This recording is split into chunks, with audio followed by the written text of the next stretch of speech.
The letter arrived on a quiet morning when the sky over the valley carried the pale gold of a new sunrise. The breeze was soft, almost shy, slipping through the cottonwoods near the cabin as if bringing a message of its own. She held the folded paper close to her chest for a long moment before daring to open it. Her hands trembled, not out of fear, but out of a longing that had grown heavier with every passing day. The man she loved was miles away, riding with his Apache band through rugged country, and his words were the only thing that kept her heart steady when she finally unfolded the letter. His handwriting moved across the page like strokes carved with purpose. The first line made her breath catch. "Come, lie down on your stomach." She froze there beside the wooden table, her fingers resting on the neat black ink. The words were gentle yet strong, written by a man whose voice always carried the calm of a mountain evening. It was a request meant only for her, and she could almost hear him speaking it. Almost feel the warmth of his breath as he whispered it with that steady confidence he carried into every storm. His name was Dakota, known across the plains as a warrior who never stepped back from danger. To his people, he was the man who could track any path and read the ground like a story. To her, he was the man who saw through her fears and called her into a life she never believed she would have. She had become his wife under a summer sky when the war between settlers and Apache bands raged across the land. Many questioned their union, many watched them with suspicion. Yet, she stood proudly beside him because no one had ever given her a sense of belonging the way he did. She sat down slowly, reading the next lines with her heart swelling in her chest. "I want you to feel safe. I want you to feel my hands, even when I am far. Do as I say, and you will remember, I am with you. The land between us may be wide, but my breath is close to your ear." Her eyes softened. Even his letters carried strength. He never wrote much, but when he did, every word seemed carved from the truth buried deep inside him. She looked toward the bed in the small room. The sun glowed on the blankets, and for a moment she imagined him there, lying beside her the way he used to after long rides through the canyon. She could still remember the steady beat of his heart against hers after a tiring day. How his strong hands rested on her waist, gentle despite everything he had been trained for. She missed that warmth more than she dared admit, even to herself. But today, the letter carried something else. Not just comfort, not just longing. Something deeper, she read on. "There is a reason I ask you this. Something woke me last night. A sign. A warning. I cannot explain it yet. Do as I tell you when you feel fear. Trust me." A chill ran down her spine. Dakota never spoke of fear, not even in the hardest winters.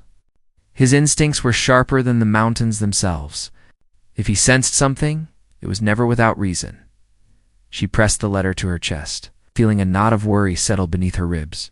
He had left 2 weeks earlier with a small group of riders to keep watch on the borders of their land. Tension had grown again between settlers and tribes. Rumors drifted like smoke across the hills. She knew the risk he carried every time he rode out, yet she had learned to trust his judgment still. Something in this letter felt different. She rose from her chair and stepped to the window. Outside, the valley stretched wide under the morning light. The horses grazed near the creek, and the mountains in the distance held a quiet strength.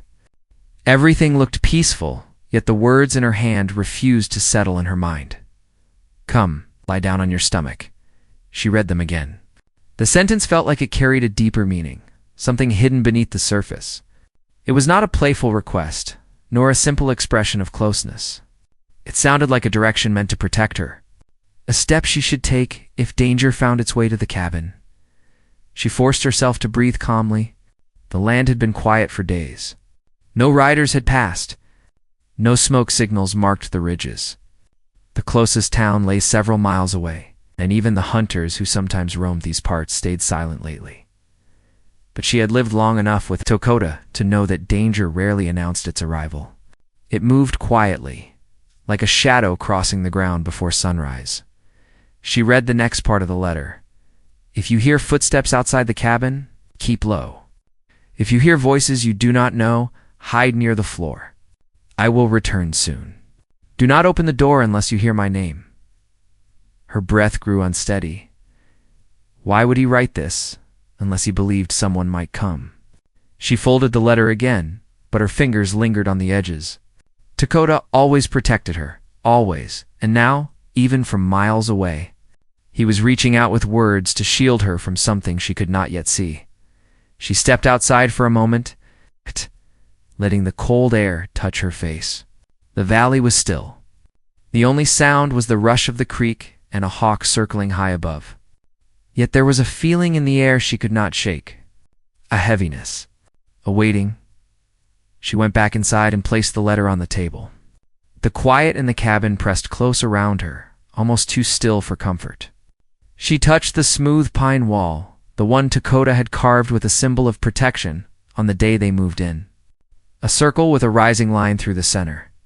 He said it meant strength rising from the earth. Her eyes closed. She wished he were here. As the hours passed, she tried to keep busy. She chopped wood, fed the horses, swept the porch, anything to quiet the unease slipping through her bones. But no matter how she moved, her mind kept circling back to his words. Come, lie down on your stomach. The sun began to lower behind the ridge when she heard something that made her stop mid-step. A faint sound, soft but not natural. Not wind, not creek water, not birds, a footstep. Then another. Her heart slammed in her chest. She froze in the center of the cabin, breath caught in her throat. Dakota's warning echoed through her mind.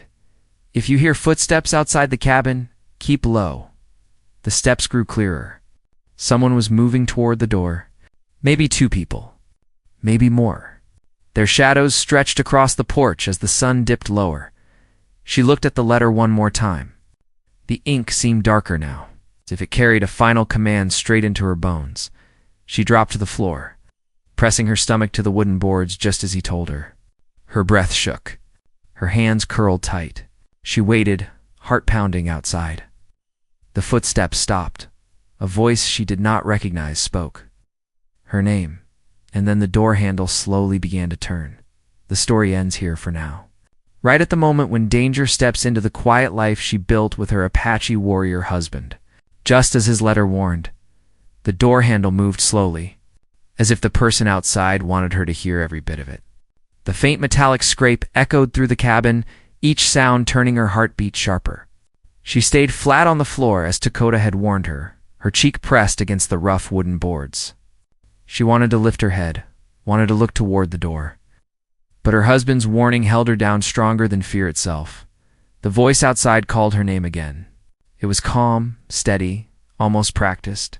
Not someone scared. Not someone unsure. Someone who believed they had a right to stand at her door. Someone who expected her to answer. She knew every voice from the nearby town. She knew the riders who passed through the valley. She even knew the deep tones of the older hunters who sometimes traded meat for blankets. This voice belonged to none of them. The handle stopped turning. Silence filled the cabin again, heavy as an iron weight.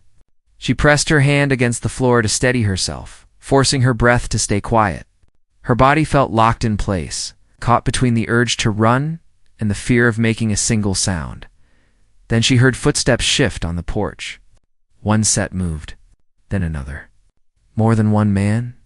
She stayed still until the footsteps faded. Only when the porch creaked under the last step did she dare lift her head slightly. The shadows outside slid across the floorboards and disappeared as the men stepped off the porch. But they had not left. She could hear them.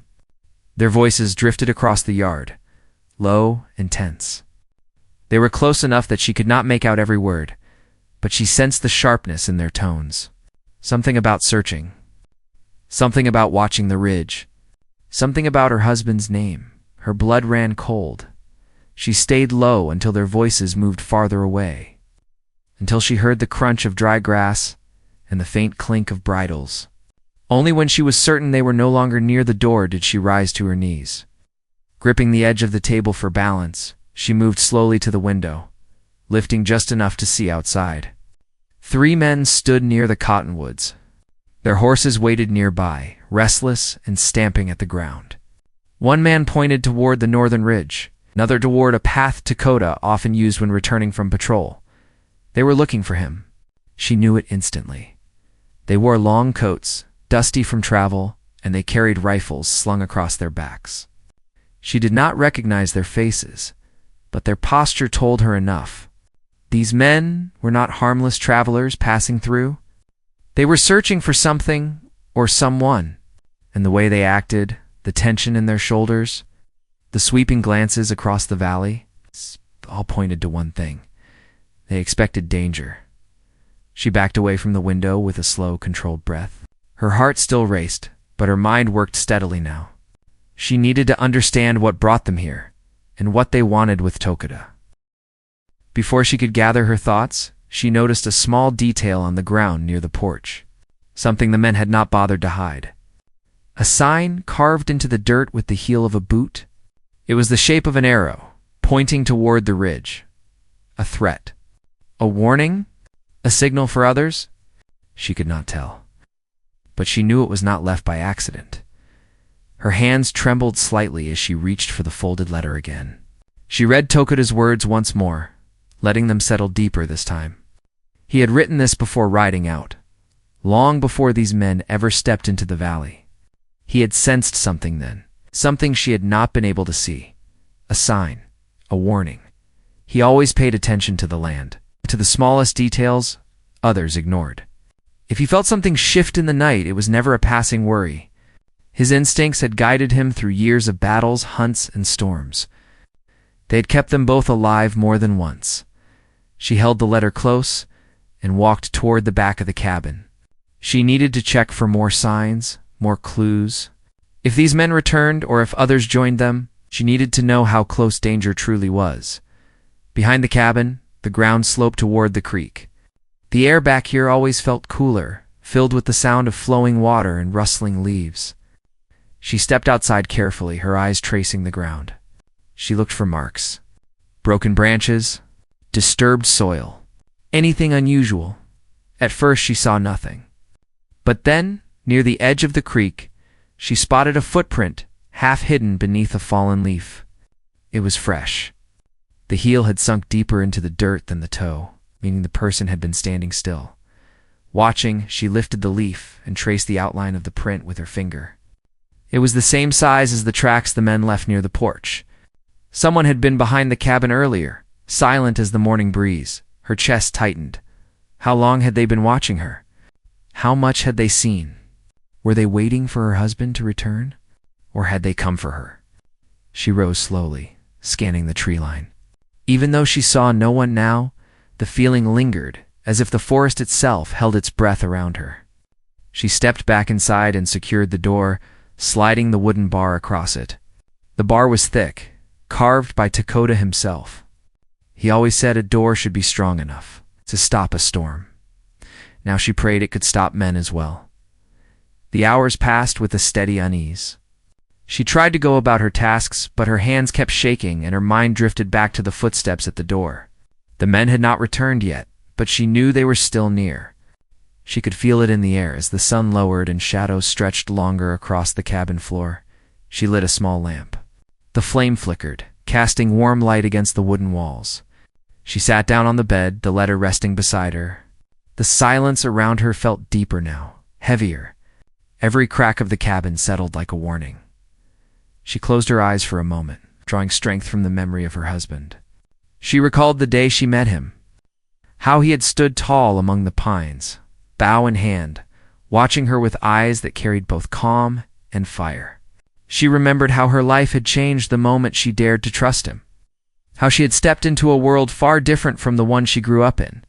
Tokuda was not a man shaped by fear. He was shaped by truth, by honor, by a deep love for the land and the people he protected. And now he was out there somewhere, riding through wild country. Unaware that danger had reached his home before he could, she opened her eyes again, pulled his spare coat from the wooden chest. She pressed it to her face, breathing in the faint scent of pine smoke and leather. It steadied her nerves. Then she heard it. A distant sound carried across the valley. Not footsteps, not horses, not wind. A single gunshot.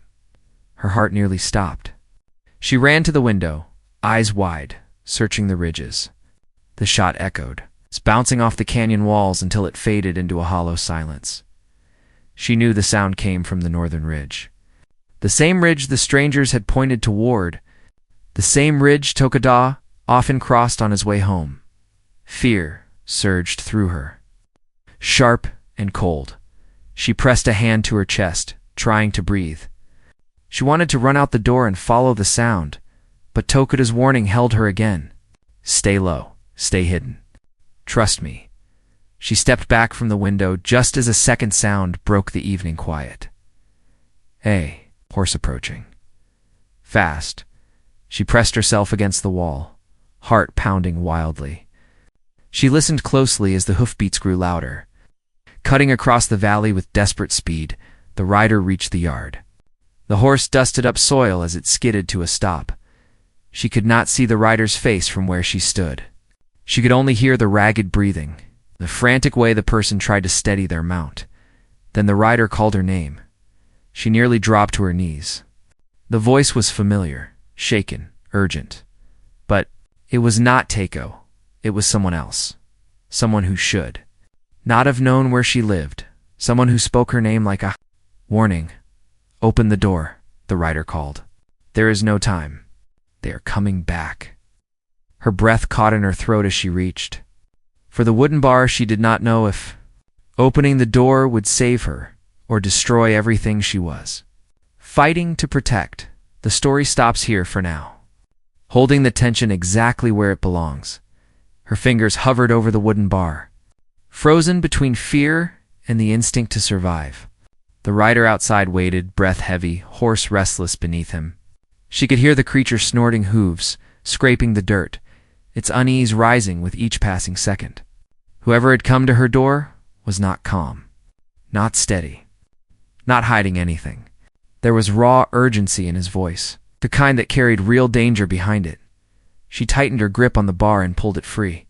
The moment the door opened a crack, the rider swung down from his horse and stumbled toward her. The last of the daylight caught his face, revealing a man with sharp cheekbones, wind-burned skin, and eyes filled with exhausted fear. His coat was torn, dust streaked across his clothes, and sweat darkened the collar of his shirt. His name was Hawken, a scout who worked the borders between the Apache lands and the settlements. She had seen him only twice before, always at a distance, always moving with caution between two worlds that rarely welcomed outsiders. He had never spoken more than a few words to her, yet here he stood on her porch. Desperate and gasping for breath, she opened the door wider, and he stepped inside without waiting. He shut the door with force and dropped the bar back into place, gripping it tightly for a moment, as if making sure the wood would hold. She had never seen him look shaken, not even in the harshest storms. "What happened?" she asked, her voice barely above a whisper. Hawken leaned against the wall, catching his breath. His chest rose and fell in deep, unsteady pulls. "Men are coming back this way," he said. "The same ones who are tracking the ridge. They know your husband is out there. They know he's been watching their movements." Her heart sank. "Why were they tracking him?" she asked. Hawken shook his head. "They're searching for something. Something they think he knows. I don't understand it all, but I saw enough to know you're in danger. They found signs he'd been near their camp last night. They're furious. They think he's following them." Her breath caught. Tokada had always known how to move unseen, but even he was not beyond being discovered when the land erupted with tension. Whatever these men wanted, they were not simply passing through. Hawken stepped closer. "You cannot stay here alone. If they return and find you, they'll use you to reach him. They believe he has something that belongs to them." Her thoughts tangled. What could he possibly have that they want? Hawken hesitated. "That's the part I'm not sure about. But I heard one of them mention a map. Something old. Something hidden. They're convinced the Apache bands know where it is." A map. The word struck her like a cold wind. She had seen Tokada working on something by firelight 3 nights before he left. A folded hide marked with symbols she could not understand. Lines carved in charcoal and faint traces of red clay. When she asked what it was, he simply said it was not yet time to explain. His voice carried no danger then, only focus. Now she realized it might have been more important than she knew. Hakan moved toward the window and peeked through the slanted boards. Night had settled over the valley. Darkness stretched across the land like a thick blanket. "We need to move," he murmured. Before they reached this side, fear pressed into her chest. "Move where? If we leave the cabin, we'll be exposed." He turned from the window. "There's a narrow trail along the creek. It's old, used mostly by deer and trappers who know how to keep low. If we follow it south, we can reach the canyon where your husband's band sometimes camps. They'll know what to do." She stepped back, shaken by the thought of leaving the cabin. The home she built with her husband, the home he swore to protect. But she knew Hakan was right. Staying still would only give danger time to tighten around her. "I need a moment," she said softly. Hakan nodded and checked the window again. Tension etched across his face. She walked to the back room and opened the wooden chest where Tukota kept their essentials. She took his spare coat, a small pouch of herbs he always packed for protection, and the folded letter he wrote her. She held it for a moment, letting his words steady her heart. Then she carefully tucked it inside her dress. Before she turned away, something else caught her eye. Beneath the coat lay the very hide she had seen him marking days before. The map he never explained. She lifted it slowly, letting the soft leather unwind in her hands. Symbols, lines, pathways drawn with care. She hesitated, then folded it and tucked it beneath her coat. If men were searching for it, she could not leave it behind. Takeda trusted her more than anyone. If he had hidden it here, he must have believed she would know when it mattered. She stepped into the main room where Hakan waited. His hand rested on the hilt of his knife. His eyes scanned the window like a man expecting danger at any breath. "Do you hear that?" he said suddenly. She held still. At first she heard nothing but the quiet hum of night. Then, faint and distant, came the sound of horses. More than one. Their hooves beating the ground in a steady rhythm, moving with purpose.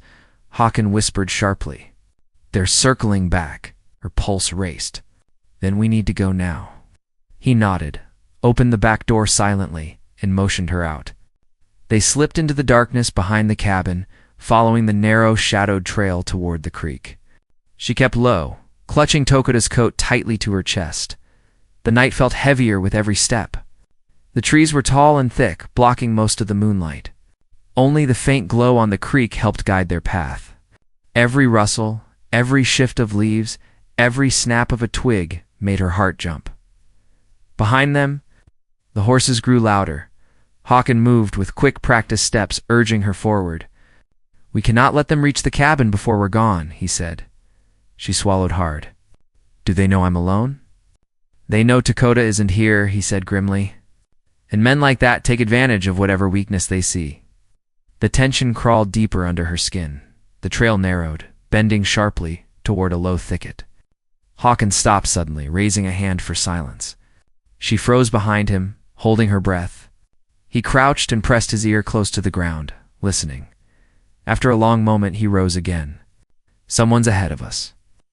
She felt her knees go weak. How many? Maybe one.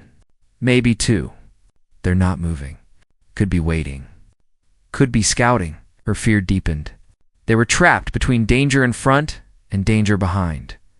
"Come this way," Hakan whispered. He led her off the trail and deeper into the trees. Branches brushed their coats. The air smelled of damp earth and pine. The ground sloped downward, making each step careful. She followed closely, trusting Hakan's judgment even though her heart felt tight enough to crack. Voices carried through the forest.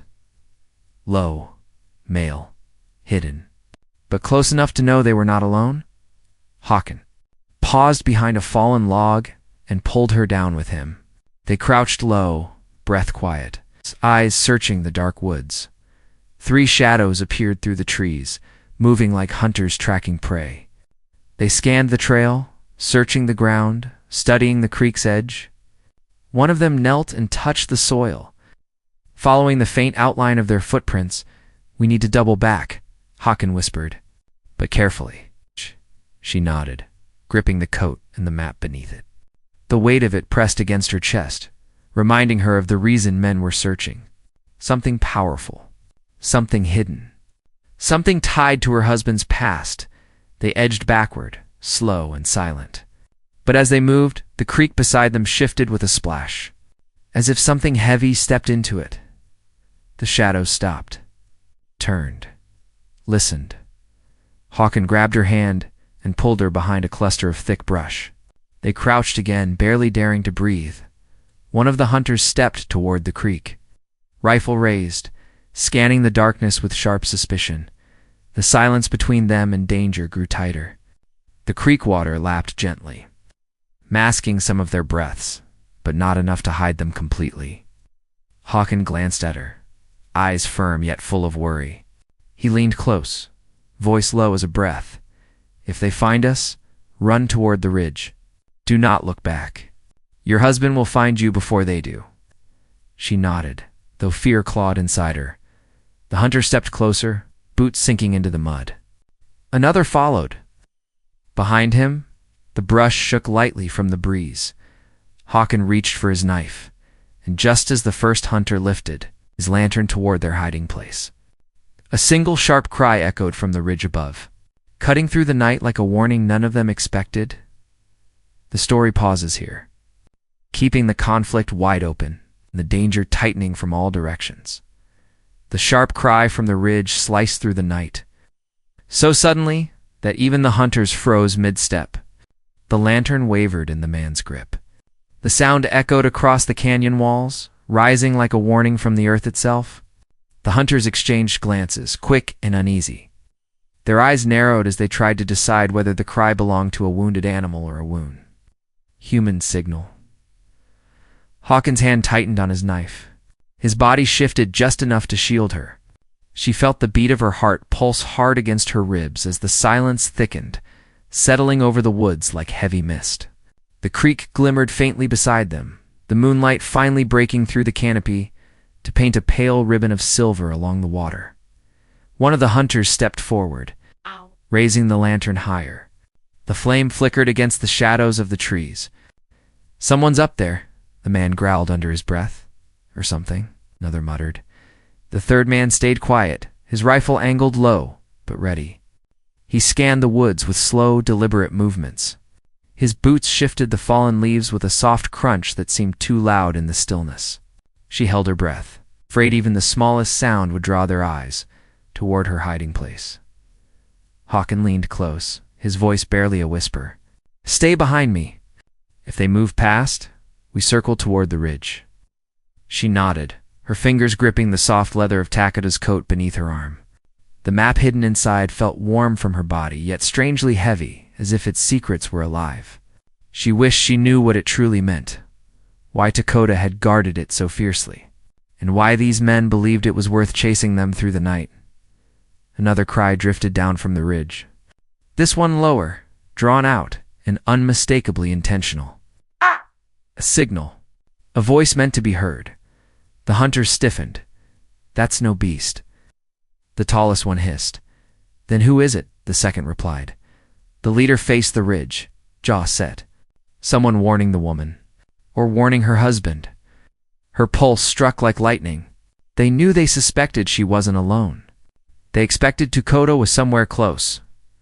Hawken's hand pressed lightly to her arm, not to comfort, but to steady her. "When they turn, move behind those pines," he whispered. "The ridge gives us height. If that cry came from a friend, we'll find help there." The leader signaled with a short nod. The men spread out slowly, moving toward the ridge. Their lanterns swung in a slow arc as they stepped past the fallen log where she and Hawken hid. As soon as the last man's foot crossed the narrow stretch of trail, Hawken pulled her silently into the thicket, avoiding the path and, instead, weaving between the thick brush. The woods around them grew darker as the lantern light drifted farther away. Only the faint silver glow of the moon guided their steps. Her breath came in tight, controlled pulls. She followed Hawken closely, her boots brushing against soft moss and fallen leaves. Every crack of a twig beneath them sounded like thunder in her ears. They climbed the slope carefully, gripping roots and low branches as the ground steepened. The ridge loomed above them. She could feel the tension in every step, every shift of Hawken's shoulders. Halfway up, they reached a narrow shelf of earth where the trees parted just enough to see the valley below. The creek shimmered faintly, winding like a dark thread. Farther down, lanterns moved between the trees. The hunters were still searching, unaware that their quarry had slipped past them. Hawken crouched beside a boulder, scanning the ridgeline. He motioned for silence. She crouched beside him, her breath warm against the cold air. Another sound floated down from the ridge. This one closer, softer, almost like a whistle. Her heart jumped. "Do you know that signal?" she whispered. Hawken nodded slowly. "It belongs to someone from your husband's band. But I can't be certain which one." Relief mixed with fear inside her. If someone from Takada's people was watching, it meant they knew the valley wasn't safe. But it also meant they were close enough to help. Hawken rose to a half-crouch. "We move now. Stay low." They climbed the rest of the ridge, the air growing colder as the wind swept across the rocks. When they reached the top, the land opened into a stretch of tall grass and scattered trees. The moonlight fell across the clearing. Washing everything in silver and shadow, a figure stood near the edge of the clearing. Tall, silent, still as stone. Hawken tensed, ready to defend, but then the figure raised an arm in a slow, deliberate gesture. A sign of peace. A sign used only by the Apache when approaching someone they trusted. She stepped forward before she could stop herself, her heart leaping with hope. But when the figure moved into the moonlight, she realized it was not Takeo. It was a young Apache woman named Ayana, one of Takada's closest allies, a tracker known for her quiet strength and sharp eyes. Ayana's braids hung down her back, decorated with tiny beads that glimmered in the night. Her presence alone eased some of the weight from the darkness, yet her expression carried deep concern. "You should not be on this ridge alone," Ayana said gently, her voice low but steady. "The valley is crawling with their men." Hawken stepped beside her. "We know. They're close behind us." Ayana nodded. Takada sent a sign before sunset. He saw something near the river. He planned to ride back by night, but the hunters followed him. "Is he safe?" she whispered, fear gripping her chest. Ayana's eyes softened. "He is strong, but the men who chase him are desperate. They know he carries knowledge, they do not." Her hand moved instinctively to the map hidden under her coat. "Does it have to do with the map?" Ayana's eyes widened with recognition. "So, he did give it to you. He hid it." "I found it when we fled." Ayana stepped closer, lowering her voice. "Then you must guard it with everything you have. That map leads to a place none of them should reach. It holds a path that has been protected for generations." Hawken frowned. "Why would these hunters want it?" "Because they do not understand its purpose," Ayana replied. "They believe it leads to gold or land they can claim. They do not understand the truth." "What truth?" she breathed. Ayana looked at her with unwavering eyes. "It leads to a place where Takada's people keep proof of an old treaty. A promise made long ago that still binds the land.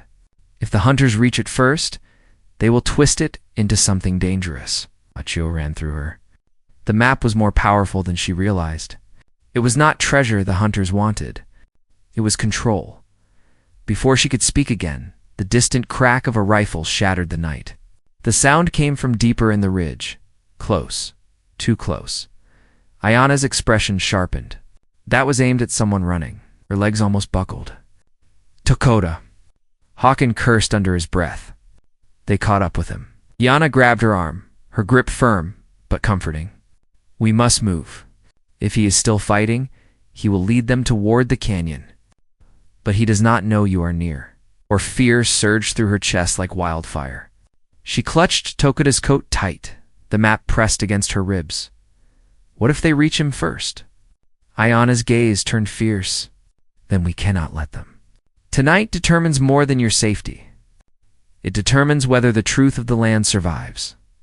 The wind swept across the ridge, carrying the faint tremble of distant hoofbeats. The hunters were splitting into groups. Some tracked Coda. Others searched for her. Hawken turned to her, his eyes steady. "This is the moment you have to be braver than you ever imagined." Ash! She swallowed hard, but her voice did not break. "Tell me what to do." Ayanna pointed toward the dark cut of land where the canyon dipped low. "We go there. We find him before they do." Another rifle shot cracked through the night, closer, and this time a familiar voice cried out in the distance. A voice she knew better than her own heartbeat. A voice that carried both pain and defiance. Her world narrowed to a single breath. Dakota was out there, hurt, surrounded, fighting, and she ran toward the sound with everything inside, rising like fire. Unaware that the most dangerous moment of the night was waiting just beyond the next bend in the dark canyon, she ran down the ridge with Hawken and Ayanna close behind her, the night wind cutting across her face as she followed the sound of Tukota's cry. Her breath came hard, her boots slipping on loose stone as she pushed herself faster than she ever had. The canyon walls rose sharply on both sides, guiding them toward the narrow pass where the land dipped low. The shadows stretched long under the moonlight, but her fear cut through all darkness. She could not lose him. Not after everything they had built. Not after the promise they made to stand through every storm together. Another sharp sound echoed from ahead. But this time, it was not a rifle. It was the clash of men struggling. The sound of boots scraping against rock. The sharp grunt of someone trying to break free. Ayanna held a hand up for caution, urging them to slow as they approached the narrow turn in the canyon. The moonlight caught a flutter of movement near the base of a boulder. And then a voice she knew better than her own heartbeat came through the shadows. "Stay back," Tokota called out. His tone sharp, yet steady. Her breath stopped. That voice alone felt like life returning to her chest. They moved closer and finally saw him. Tokota stood near the canyon wall, one knee bent, one arm braced against the rock. A cut marked his shoulder, staining his chest with dark streaks, but his stance was strong. His eyes burned with the fierce focus he carried into every battle. Two hunters lay on the ground near him, their rifles pushed far out of reach. One man groaned, dazed from the blow Tokota had delivered. The other struggled to get up, fear replacing the confidence he carried before. Tokota looked up sharply as she stepped into the clearing, her breath trembling with relief. For a heartbeat, he seemed frozen, as if unsure whether she was real or a vision formed from desperation. But when her name left his lips in a quiet, raw whisper, "Oh," she knew she had reached him just in time. She ran to him, placing her hand gently against his cheek. His skin was warm, his breath heavy, but he smiled faintly, pride softening the pain in his eyes. "You shouldn't have come," he murmured. "It was too dangerous." "I couldn't stay behind," she answered.